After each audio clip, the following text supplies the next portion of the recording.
주의 은혜가 여러분에게 함께 하시기를 우리 주님의 이름으로 축원드립니다. 우리 옆에 계신 분하고 한번 인사, 안녕하세요, 반갑습니다, 반갑습니다 인사도 하시고요. 자, 좋은 날 되시고 오늘 가장 아름다운 인상을 가지고요, 만나는 사람마다 희망을 주고 용기를 줄 수 있는 얼굴 한번 따라합시다. 희망을 주고 용기를 줄 수 있는 얼굴이 되자. 네, 그 얼굴이 어떤 얼굴일까요?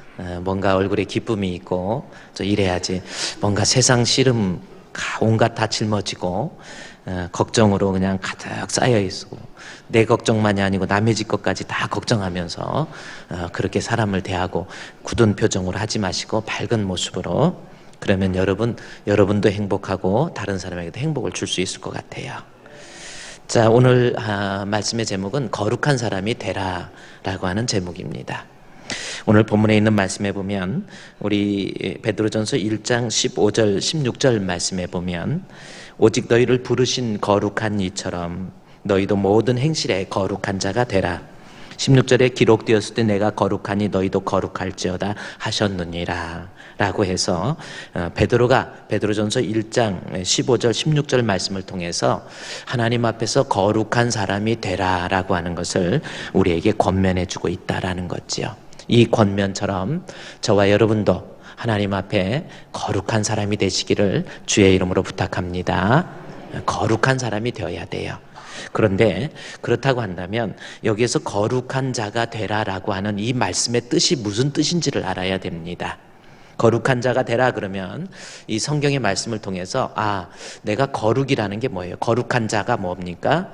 뭔가가 죄에 안 짓고 뭔가 착하고 그리고 윤리적으로 도덕적으로 좀 선한 모습, 이런 것을 생각할 때 저 사람은 참 거룩하다, 이런 느낌을 받습니다. 그래서 거룩한 사람이 되라 그러면은 죄 짓지 않는 사람, 좀 윤리적으로 도덕적으로 착한 사람이 되라, 그 정도의 느낌만 가지고 이 성경을 대할 수가 있습니다. 그러나 이 성경의 원래의 뜻은 그런 뜻이 아닙니다. 여기서 거룩한 자라라고 하는 것은 무슨 뜻이냐면 구별된 자라는 뜻입니다. 구별된 자예요. 그러니까 뭔가가 세상의 사람들과는 구별된 자, 이게 바로 거룩한 자라고 하는 말씀의 뜻입니다. 그러니까 죄 안 짓고 깨끗하고 착하고 그런 사람을 말하는 게 아니에요, 거룩이라고 하는 것이. 그렇다고 한다면 내가 죄 안 짓기 위해서 깊은 산골에 들어가 가지고 연불을 외우면서 그저 착하게, 그저 죄 안 짓고, 눈 뜨면 죄라고 그러잖아요. 그래서 죄 안 짓기 위해서 깊은 산골에 들어가서 연불을 외우고 돌을 닦는 사람, 그 사람이 거룩한 사람일까요? 그렇지는 않습니다. 여기 본문에서 거룩한 자라고 하는 것은 세상의 사람들과 구별됐다라는 뜻이에요. 이것을 성경적으로, 이제 그 거룩이라고 하는 단어를 성경신학적으로 이것을 해석을 한다면, 내가 예수를 믿는 믿음으로 말미암아 하나님의 자녀가 되었다라는 뜻이에요. 그게 거룩한 자라는 뜻입니다.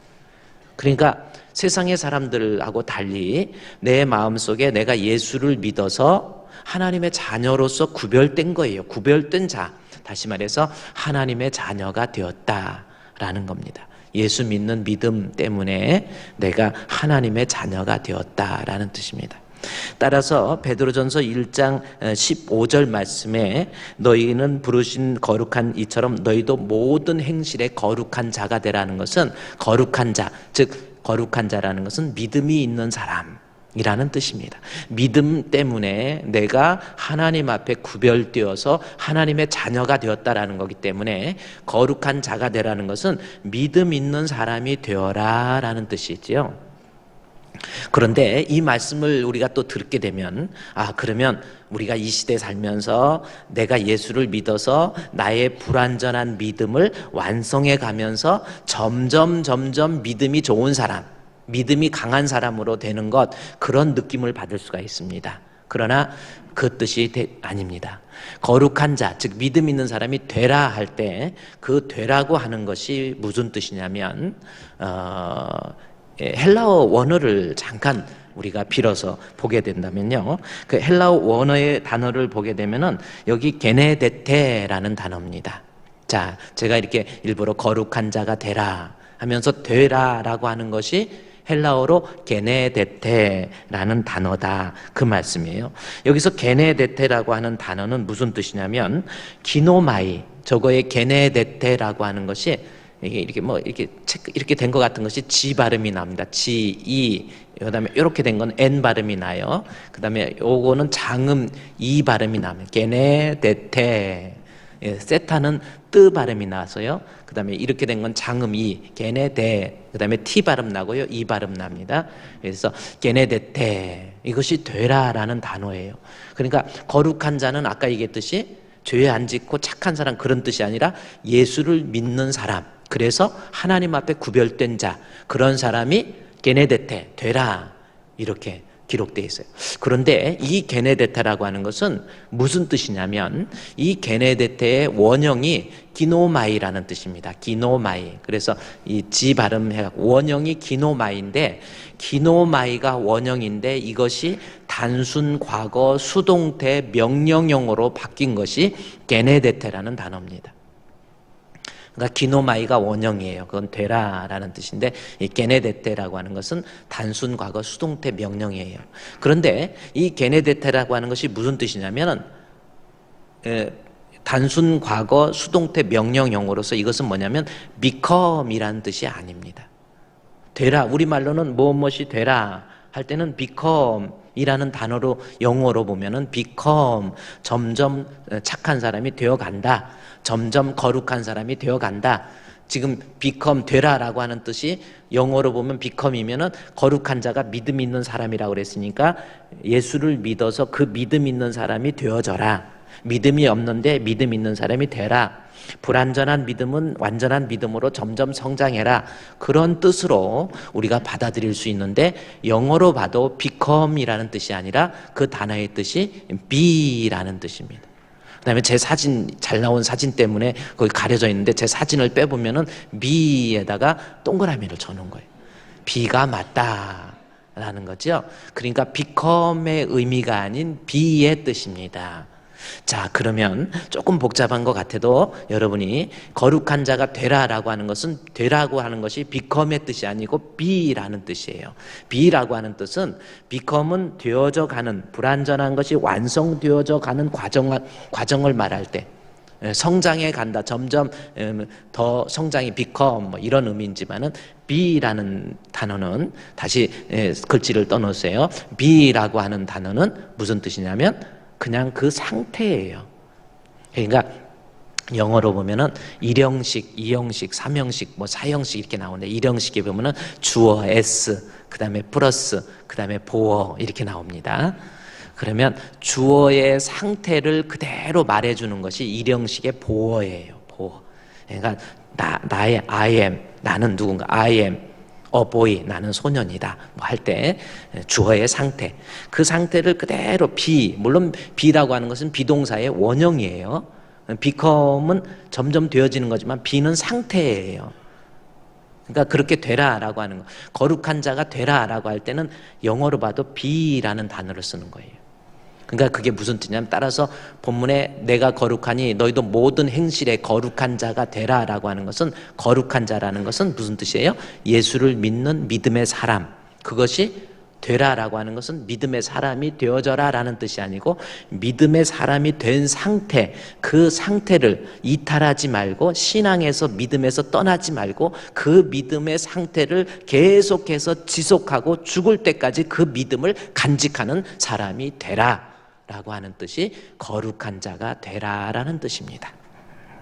따라서 이제 본문에 보면 베드로전서 1장 15절 말씀에 이제 그 내용을 보세요. 1장 15절 말씀에 보면, 자, 오직 너희를 부르신 거룩한 이처럼 너희도 모든 행실에 거룩한 자가 되라. 그러면 여기서 모든 행실에서 거룩한 자가 되라라고 하는 것은, 내가 처해 있는 형편이 어떤 형편에 처해 있든지 간에, 내가 어떤 환경, 어떤 처지에 있든지 간에 나는 믿음을 가진 하나님의 자녀로서, 예수를 믿는 사람으로서 그 믿음의 상태를 계속해서 유지하고 그 믿음에서 떠나는 사람이 되지 말라라고 하는 것이 바로 15절에 있는 내가 거룩하니 너희도 거룩한 자가 되라라는 뜻입니다. 다시 이제 생각해. 베드로가 이 권면을 우리에게 하는 거예요. 모든 행실에서, 다시 말해서 인생을 살면서 살아가면서 내가 믿음 생활하면서 내 마음속에 예수를 믿는 믿음이 있는데 그 믿음을 죽을 때까지 믿음 있는 상태로서 지속하다가 죽을 때 믿음 안에서 죽어야 된다라고 하는 것, 끝까지 신앙을 지킬 줄 아는 것, 이것이 거룩한 자가 되라라고 하는 말씀의 뜻입니다. 여기 계신 저와 여러분도 죽을 때까지 믿음의 상태, 여러분 예수님 믿습니까? 안 하시는 분 17분 계신 것 같아요. 여러분 예수님 믿습니까? 그 믿는다는 게 얼마나 귀한 것이고 얼마나 큰 복인데요. 저도 종종 신앙생활하면서 이렇게 성경을 보고 말씀을 준비하면서 종종 그런 생각을 해요. 만약에 내가 믿음이 없이, 예수 믿는 믿음 없이 내가 만약에 산다면 어떻게 됐을까라는 생각을 합니다. 큰일 납니다. 큰일 날 정도가 아니에요. 사람은요 그냥 만들어진 게 아니에요. 인간은 동물과도 틀리고요. 이 우주와 만물, 이 복잡한 거 하나님께서 분명히 창조하신 거예요. 그리고 하나님께서 섭리하시고 그리고 하나님께서 심판하실 하나님이십니다.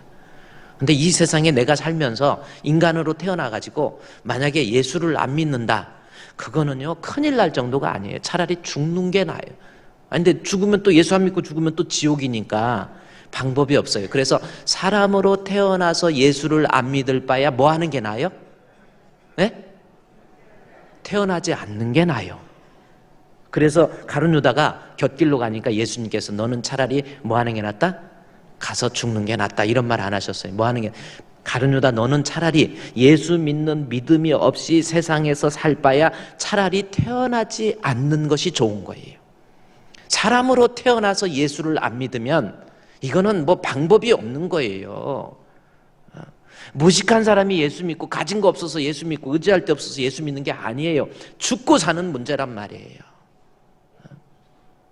괜히 뭐 머리 별로 아는 것도 없고 뭐 실력도 별로 없으면서 예수 뭐 꺼드럭거리고 폼 잡고 다니면서 교회는 다니는데 우습게 알고 하나님 우습게 알고 별거 아니에요. 좀 나이 들어봐요. 금방 나이 들면요 다 왔다 가는 게 인생이에요. 제가 오늘 일부 예배 때는 여기 밑에서 1층에서 여기 뒤로 들어오거든요. 이쪽으로 이렇게 걸어오는 것보다 뒤에서 나와야 좀 더 거룩하게 보이잖아요. 그래가지고 거룩하게 폼 잡고 딱 나오려고 밑에서 올라오는데, 이 밑에서 올라올 때 여기 계단이 상당히 높습니다. 계단이 상당히 높아요. 일부 예배일 때 대표 기도하는 박병훈 장로님이 앞에 계신 박병훈 장로님하고 같이 이렇게 올라오는데, 이제 제가 먼저 이렇게 딱 올라오는데 올라오다 좀 안 올라오시는 것 같아요. 그래서 이렇게 쳐다봤더니 올라오긴 하고 계시는데 그저 배랑박에 지대서 이거 손 올라오는 발을 잡고 이러고 올라오시는 거예요. 이렇게 보면서 제가 참 그래, 우리 박병훈 장로님이 어떤 분이냐면요, 학교 다닐 때 운동을 많이 하신 분이에요. 지금도 여기 이렇게 양복으로 가려서 그렇지, 저도 마찬가지지만 가려서 그렇지, 이거 딱 걷어치면은 막 근육이 막 이럽니다. 지금 박병훈 장님 원래 운동을 하셔요.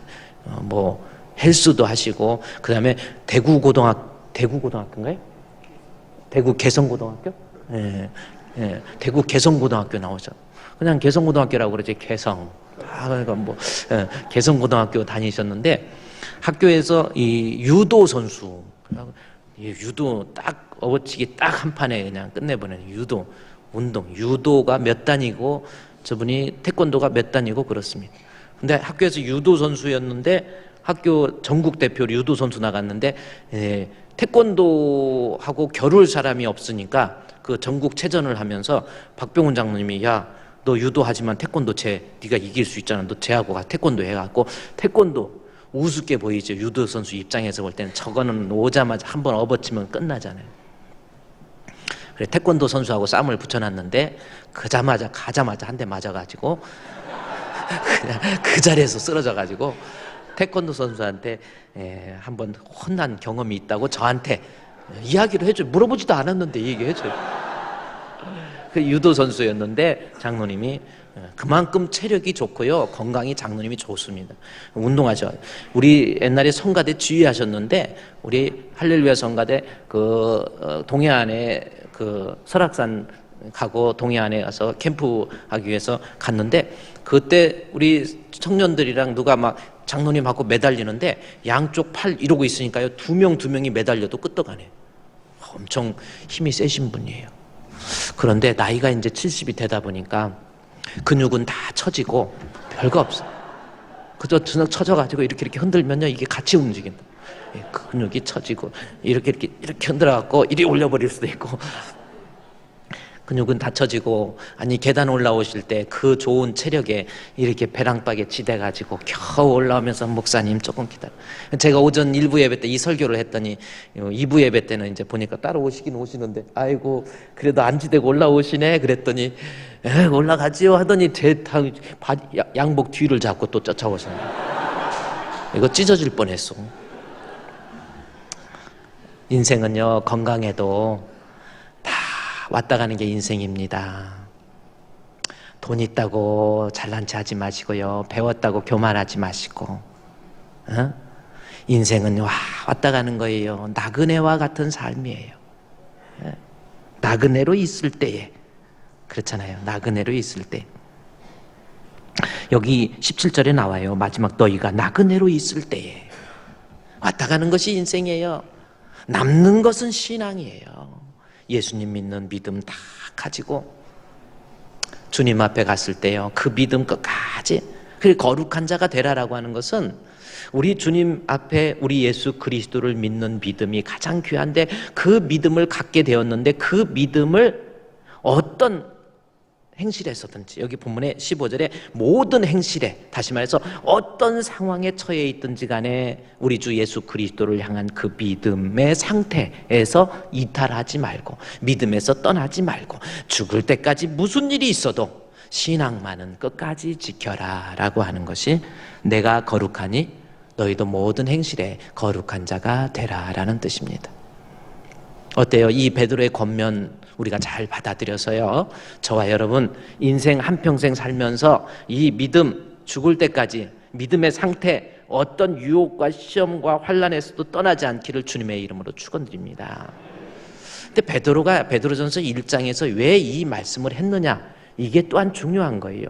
베드로가 왜 이 말씀을 본문에다가 이렇게 써놨는지 그 이유가 있습니다. 베드로전서 1장 전체의 주제가 너희들은 어떤 환경에서도 거룩한 자로서 믿음을 가진 사람으로서 그 믿음에서 이탈하지 말라라고 하는 것이 베드로전서 1장의 주제입니다. 그런데 이 베드로전서는 AD 64년 내지 65년에 기록된 책입니다. AD 64년, 65년 이때는 기독교인들에 대한 핍박이 엄청난 핍박이었어요.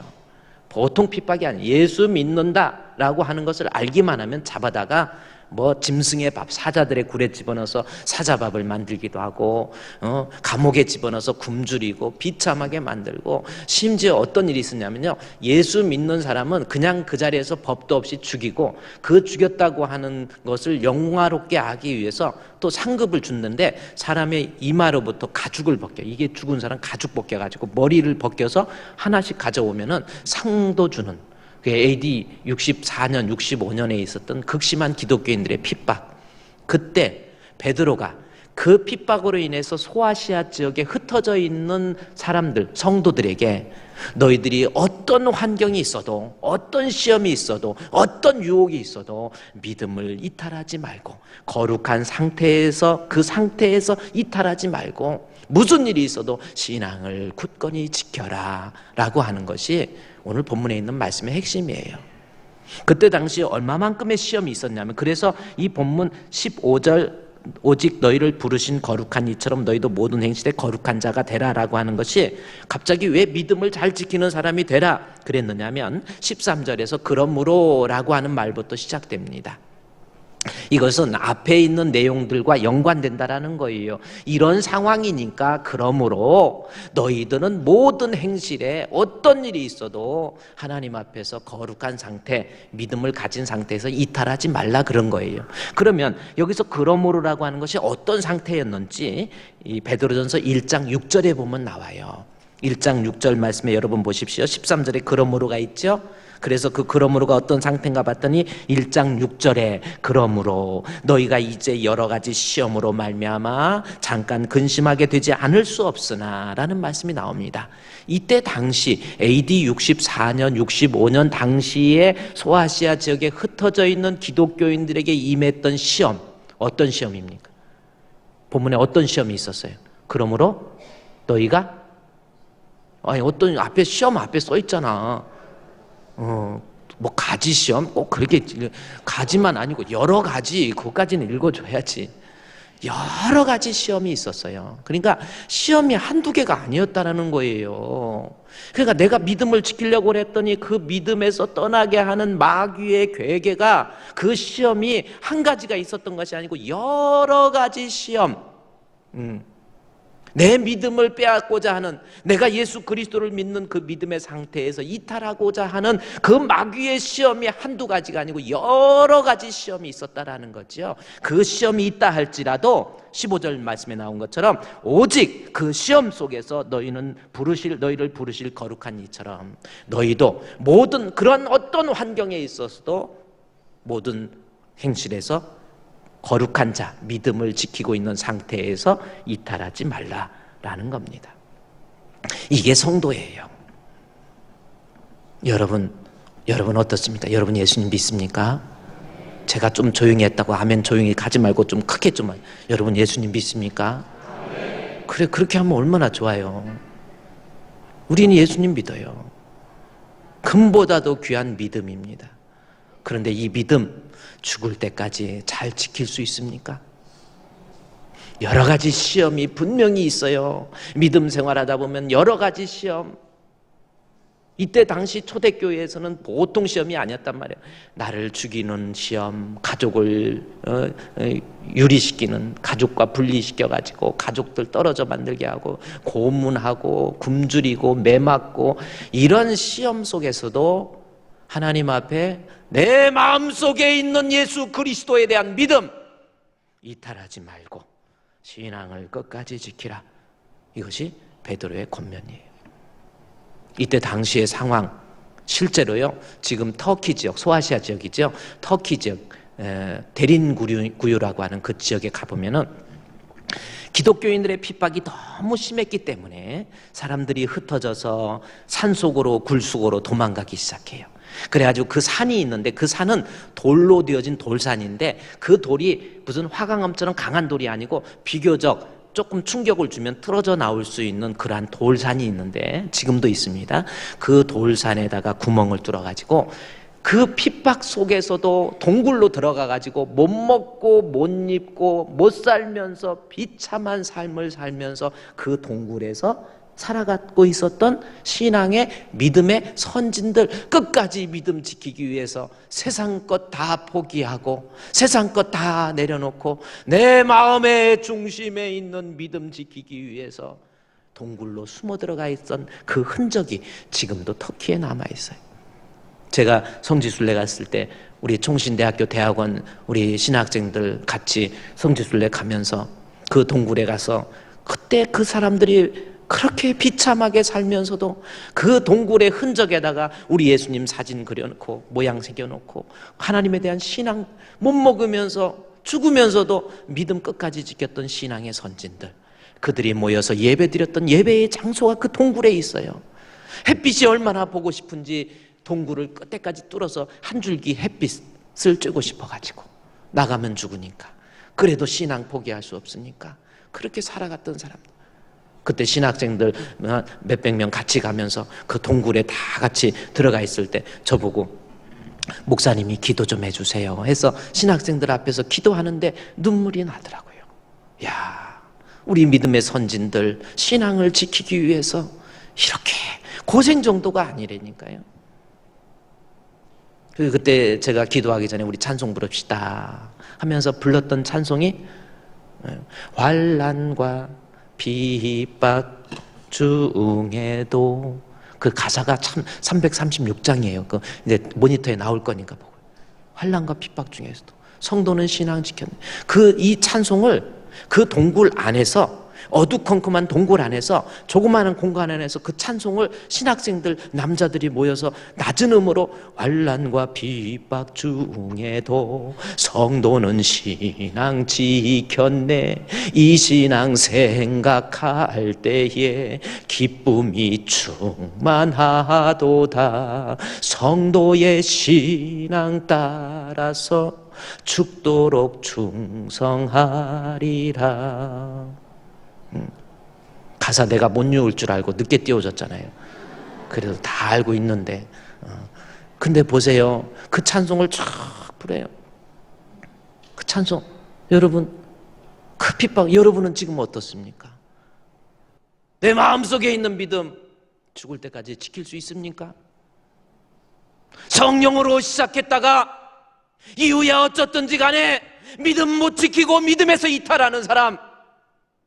그래서 베드로가 너희가 여러 가지 시험이 있지만 그러나 우리 하나님 거룩한 백성으로서 모든 행실에 있어서 무슨 일이 있어도 그 신앙에서 이탈하지 말라라는 거지요. 죽도록 충성한다라는 것이 뭐 열심으로 봉사한다는 뜻이 아닙니다. 성경의 충성이라는 말이 헬라어로 피스티스라는 단어예요. 이 피스티스라고 하는 단어는 무슨 뜻이냐면 신실하다, 변함이 없다 그 뜻이에요. 우리가 요한계시록 2장 10절에 내가 죽도록 충성하라 그리하면 생명의 면류관을 주리라 그러면요 우리 교사들 성가대 열심으로 충성하세요 일하세요 그 느낌으로 받아들이는데 그 뜻이 아닙니다. 거기서 충성은 신실함을 즉 주님을 향한 믿음을 변하지 말라 그 뜻이에요. 그래서 죽도록 신실하게 믿음을 지켜라 그리하면 뭘 줘요? 생명의 면류관이 있죠. 열심히 일하면 상급을 받는 거지 생명의 면류관이 아니에요. 생명을 얻을 수 있는 것은 예수 믿는 믿음을 죽을 때까지 지키는, 그래서 생명의 면류관이라고 나옵니다. 여러분 진짜 성도는 우리 그 찬송 한번 좀 조용히 우리 동굴에서 있는 것처럼 생각하고 우리 신앙의 선진들 생각하면서 우리 환난과 핍박 중에서도 그 신앙 성도는 신앙 지켰네 그거 한번 해볼까요? 네, 그거 띄워준 거 330 우리 6장입니다. 자, 우리 환난 시작. 환난과 핍박 중에 아멘. 성도는 신앙 지켰네 아멘. 이 신앙 생각할 때에 기쁨이 충만하도다. 성도의 신앙 따라서 성도의 신앙 따라서 죽도록 충성하겠네. 아멘.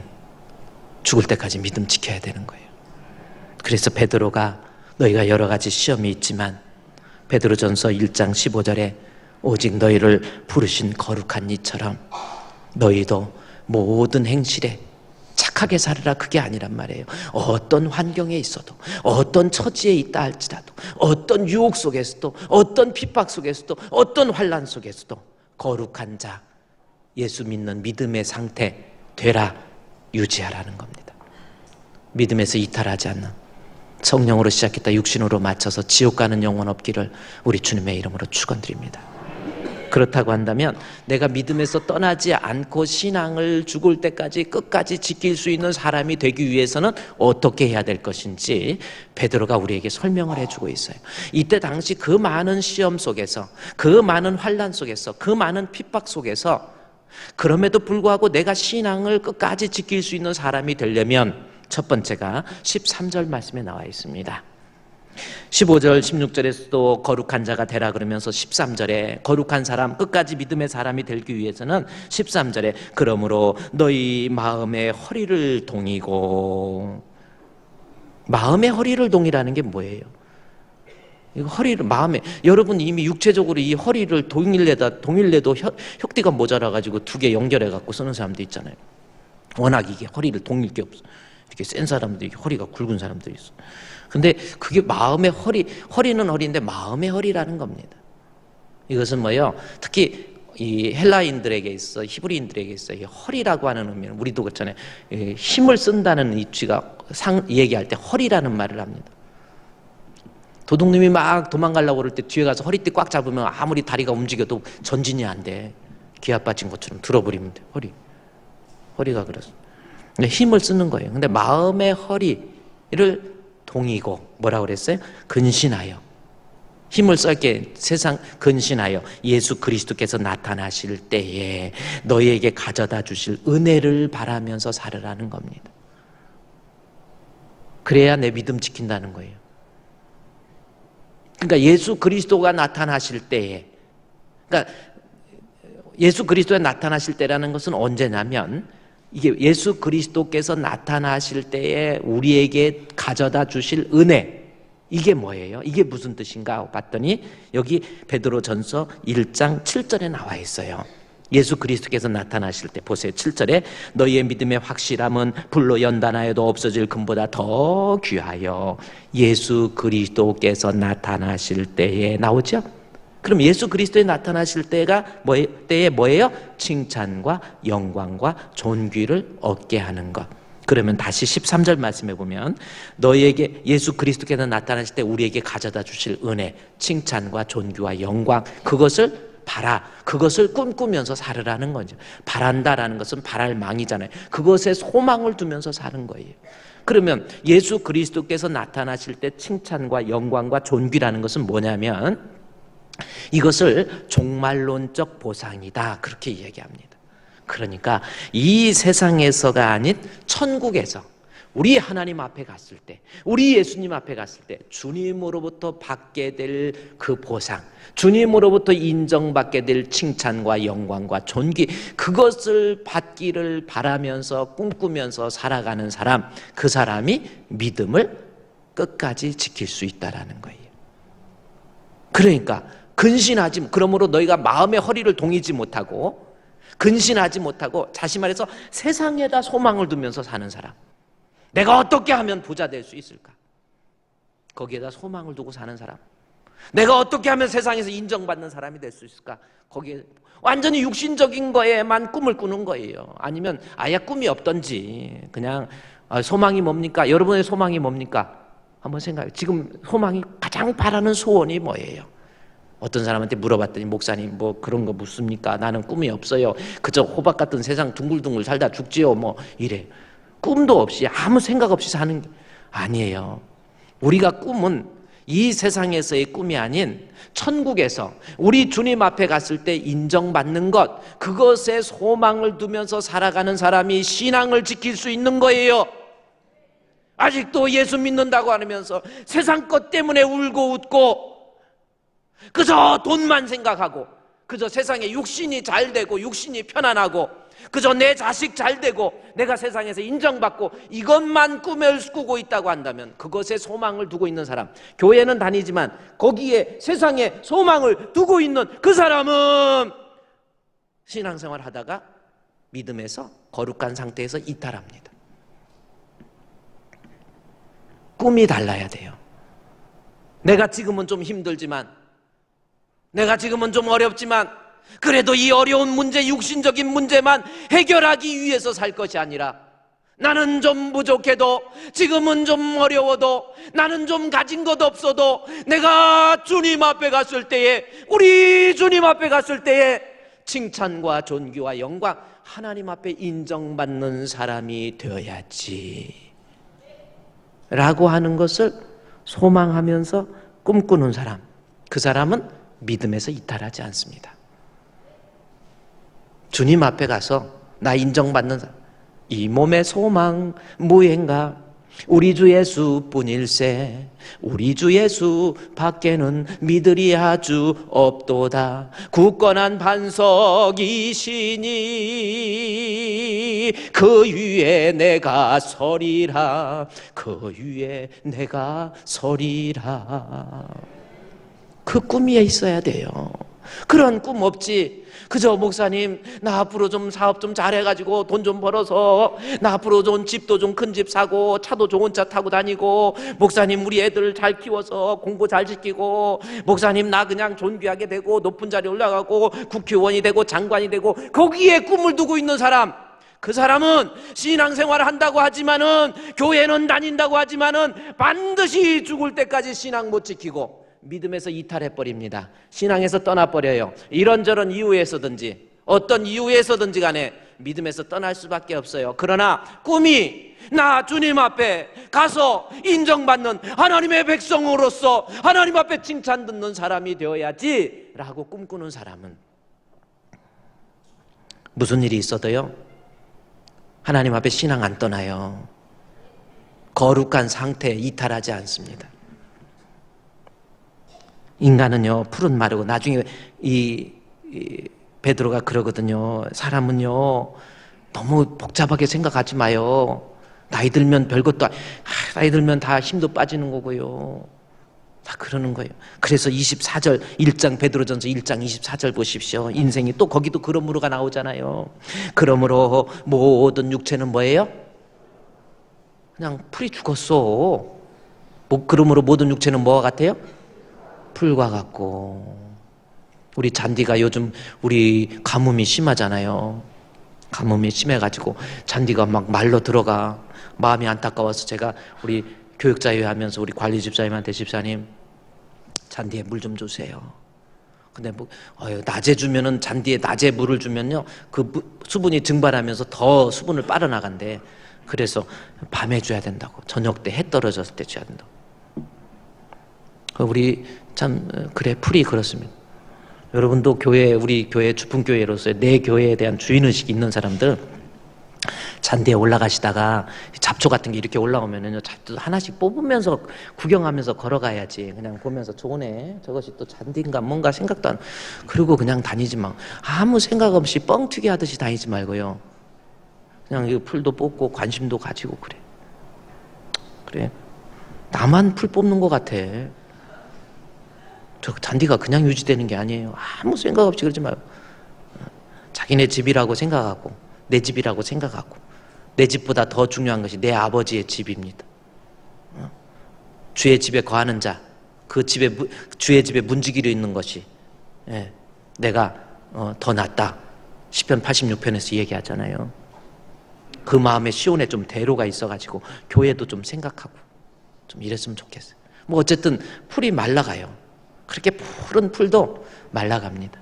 물을 줘서 좀 살려놔도 가을 되면 풀은 마릅니다. 그것이 세상의 이치예요. 그 다음에 꽃은, 풀은 마르고 꽃은, 근데 어느 게 더 빨리 오래 갈까? 풀이 오래 갑니까? 꽃이 오래 갑니까? 잘 모르는 거 많아요. 우리는 꽃이 빨리 떨어집니다. 우리 여기 여기 공원에, 우리 교회 공원이에요. 여기도 교회 땅이에요. 그런데 저거 다 뒤에 땅 우리 겁니다. 근데 거기 이렇게 잔디에 이제 꽃이 피었을 때 얼마나 꽃이 이쁜지, 뭐 벚꽃도 이쁘고 막 꽃이 만발했을 때는 너무너무 이뻐요. 근데 성도들이 구경할 수 있는 건 일주일 지나면 그 이쁜 꽃도 다 떨어져요. 풀보다 더 빨리 떨어지는 게 꽃입니다. 내가 인생이라는 것은 다 풀과 같은 거고요. 왔다 가는 게 인생이고, 그 영화는 풀의 꽃과 같아요. 뭐 좀 내가 누려본들 그거 별거 없습니다. 너무 세상에 욕심 부리지 마세요.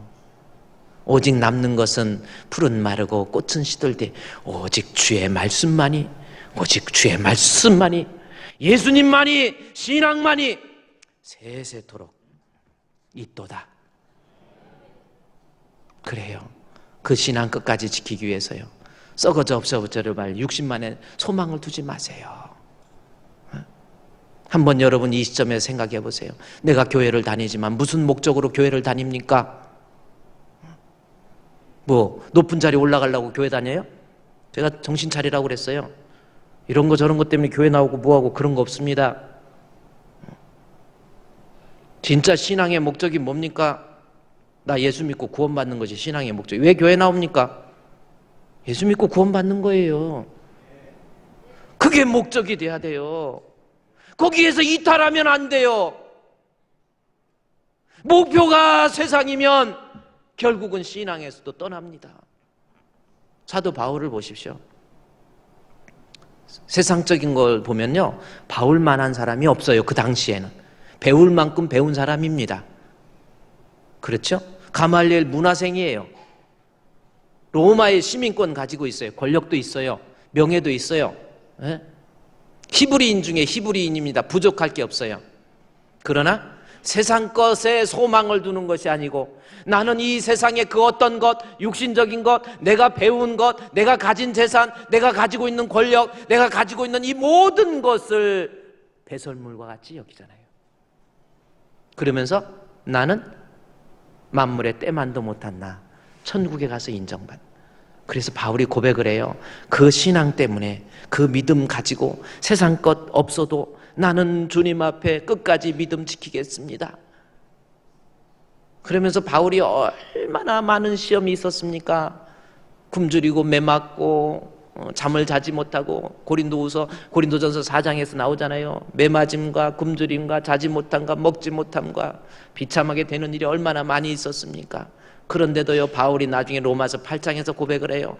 누가 내 마음속에 있는 우리 주 예수 그리스도에 대한 믿음, 누가 나를 그리스도의 사랑에서 끊으리요? 환난이나 핍박이나 기근이나 적신이나 위협이나 칼이랴, 이 세상의 높음이나 낮음이나 이 세상의 권세자나 이 세상의 모든 것이나 내 피조물이나 세상의 어떤 거라 할지라도 내 마음속에 우리 주 예수 그리스도 안에 있는 하나님의 사랑에서 결코 끊을 수 없느니라. 여러분, 아직도 꿈을 너무 세상에 두지 마세요. 세상에 꿈 뒀다고 그렇게 내 뜻대로 되지는 않습니다. 그래서 본문의 말씀에 신앙 끝까지 지키기 위해서 13절, 그러므로 너희는 마음의 허리를 육신적인 것 좀 줄이고 근신하고 예수 그리스도 나타나실 때에 너에게 주실 은혜, 이것을 바라면서 살면 하나님 앞에 거룩한 신앙을 지킬 수 있어요. 두 번째, 어떤 사람이 신앙 지킬 수 있습니까? 14절입니다. 너희가 순종하는 자식처럼 전에 알지 못하던 때에 따르던 너희의 사욕을 본받지 말고, 라고 하는 말씀이 있습니다. 알지 못하던 때에 따르던 사욕이 있어요. 여기서 알지 못한 때라는 것은 예수님을 알지 못한 때, 하나님을 알지 못한 때, 다시 말해서 예수님 믿기 전에 따르던 사욕을 추구하면 그 사람 신앙을 못 지킵니다. 그렇다고 한다면 예수님을 알지 못하던 때 인간적인 생각에 의해서 따르던 일들이 무엇이 있는지, 이것을 너희가 알지 못하던 때에 따르던 사욕이라고 하는 것이 베드로가 다시 설명을 해줘요. 베드로전서 4장에 가보십시오. 4장 2절 말씀에 보면, 4장 2절 말씀에 그 후로는 다시 사람의 정욕을 따르지 않고, 여기 사람의 정욕이라는 말을 표현하고 있어요. 그러니까 하나님의 뜻을 따라 육체의 남은 때를 살게 하려 함이니라 라는 말씀이 있는데, 여기에서 알지 못하던 때에 따르던 사욕이라는 것이 사람의 정욕이라는 겁니다. 그럼 사람의 정욕이 뭔가 하고 봤더니 4장 3절 말씀, 너희가 음란과 정욕과 술취함과 방탕과 향락과 무법함 우상 숭배, 이런 것을 따르는 사람들, 이러한 사람들은 죽을 때까지 교회는 다니면서 음란, 그 다음에 정욕, 술취함, 방탕, 향락, 무법한 우상숭배, 이런 것들을 버리지 못하는 사람은 죽을 때까지 신앙을 지키지 못한다라는 겁니다. 그래요. 그러니까 예수를 믿는다 그러면서 교회 다니면서 음란이 뭡니까? 음란이라고 하는 것은 절제되지 못한 부도덕한 성적 이탈이라는 겁니다. 그러니까 예수 믿으면서도 바람 피우고 다니는 사람들 있잖아요. 예수 믿으면서도 결혼을 했는데 과거에 만나던 미스김 만나면 되게 반가워하고, 미스최 만나면 어머 잘 있었냐고 그러고, 같이 차 한잔 마신다는 둥, 그리고 은근히 바람 피우다가 부인한테 걸리니까 부인한테 처음에는 미안하다고 안 그러겠다고 그러더니 나중에는 점점 그냥 담대해져요. 바람은 담대해지는 거예요. 그대 이름은 바람 왔다 가는 바람 그러잖아요. 그래가지고 바람 피우다가 나중에는 부인한테 막 화를 내요. 그러니까 막 아내가 너무 억울하니까 어머니 저희가 바람 피우고 있어요. 그랬더니 그 시어머니가 하는 말이 여자가 여자로서 좀 이해를 좀 해주고 그래야 되는데, 야 바람 피려니까 그만하니까 피우지, 이래 보내서 짜짜지 쳐다보면서 끄급수를 주는 거예요. 예수 믿으면서 은근히 바람 피우는, 우리 여러분 여기에는 혹시 바람 피우고 있는 사람 있어요? 지금 사귀고 있는 사람 없으니까 얘기하는데, 그런 사람 있잖아요.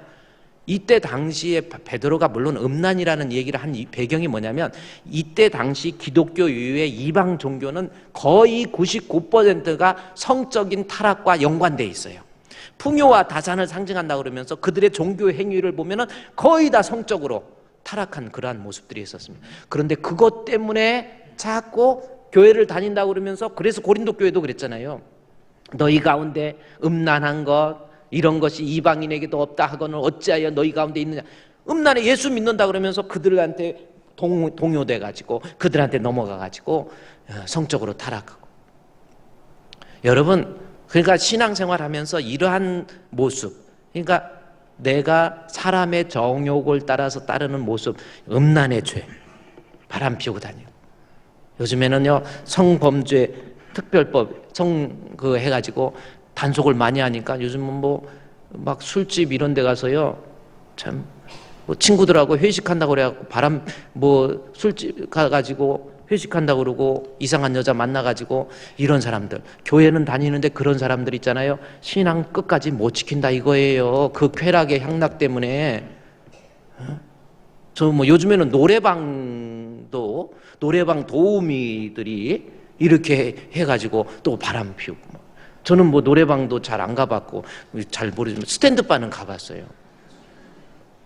저기 그 가리봉 오거리에 원투쓰리 스탠드바였는데, 거기 원투쓰리 스탠드바 왜 갔냐면, 제가 전투경찰로 있었는데 갑자기 그 안에서 패싸움이 일어났다 해가지고, 원투쓰리 스탠드바 현날 때 현 48에서 막 무전이 막 떨어져 가지고, 그때 전투경찰 중에서 저는 타격대여 갖고 막 우리 경찰들 준비해서 오기 전에 먼저 우리가 현장에 가가지고 현 상태를 고착화가 시키는 게 목적이에요. 그게 타격대 특수부대의 목적이잖아. 그래갖고 들어가가지고 딱 스탠드바를 처음 가봤어. 그랬더니 막 불이 깜빡하고 막 이러고 있더라고요. 딱 보니까 그 안에서 막 패싸움이 일어나가지고 막.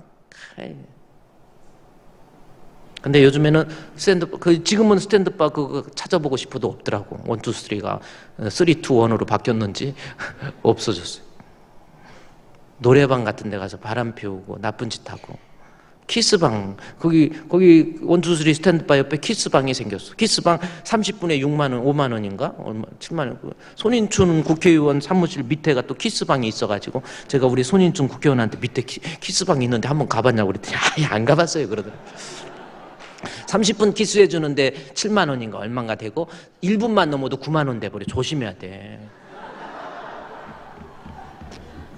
이런 음란의 죄, 그러니까 오늘은요, 이 육신의 이 정욕대로 살면, 첫째는 소망을 천국에 두지 않고 세상에다가 소망을 두는 사람입니다. 가치관이 거듭나지 못한 사람이 있어요. 나 주님 앞에 가서 어떤 모습일까? 그것을 꿈꾸면서 살아가는 사람이 신앙에서 이탈 안 해요. 두 번째로는 세상의 사람의 정욕, 하나님의 뜻을 따르지 않는 사람의 정욕, 그 중에서 음란이 나왔습니다. 그 다음에 이제 사람의 욕심이 나오는데, 그런 것들은 다음 주에 공부하고요. 오늘 배운 것, 여러분 베드로 사도가 얘기하잖아요. 무슨 일이 있어도 우리 하나님 거룩하신 것처럼 내 안에 예수 그리스도를 믿는 믿음, 죽을 때까지 이탈하지 마세요. 기도하겠습니다. 하나님, 신앙에서 이탈하지 않는 참으로 복된 거룩한 자가 되게 해 주시옵소서. 우리 주품교회 성도들 성령으로 시작했다가 육신으로 마치지 않도록 하나님이 도와 주시옵소서. 예수님의 이름으로 기도드리옵나이다. 아멘.